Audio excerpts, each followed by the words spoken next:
আমরা যে দৃষ্টান্ত দেখলাম, সাংবাদিককে প্রকাশ্যে কুপিয়ে হত্যা করা হলো, এতে কিন্তু বোঝা যায় যে অন্তর্বর্তী সরকার তাদের যে আইন শৃঙ্খলা পরিস্থিতির যে অবস্থা সেটি কিন্তু প্রকাশিত হয়ে গেছে গতকালের ঘটনায়।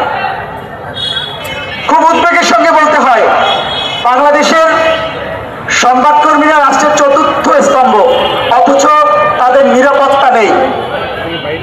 তারা যদি কোনো সংবাদ প্রকাশ করে, সেই সংবাদের জন্য আগে আমরা দেখতাম হুমকি দিত, আর এখন সরাসরি বিদায় করে দেয়। আগে তো মানুষ হুমকি দিয়ে বলতো যে ভাই এই নিউজটা কেন করছেন, আমি কিন্তু আপনাকে দেখে নেব। এখন আর দেখে নেব বলি না, সরাসরি তারা দেখে নেয়।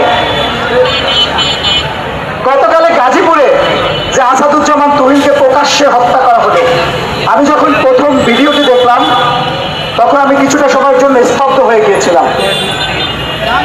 আসলে এই ধরনের ভিডিও তো দেখা যায় না। একটা মানুষ যতই অপরাধী হোক, একটা মানুষ যতই খারাপ কাজ করুক, তাকে কোন নিয়মে প্রকাশ্যে ভাবে হত্যা করা যায়,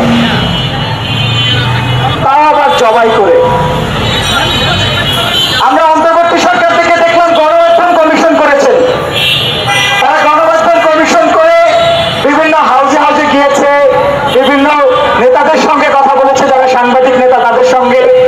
কিন্তু সেই গণমাধ্যম কমিশনের গত 1 বছরে কম বাস্তবায়ন হয়নি। গণমাধ্যম কমিশনের কার্যক্রম ওই যেরকম কিতাবে আছে গোয়ালে নেই, এমন অবস্থা। এই গণমাধ্যম কমিশন দিয়ে কি হবে? দেশে এত সংস্কার করতেছেন আপনারা,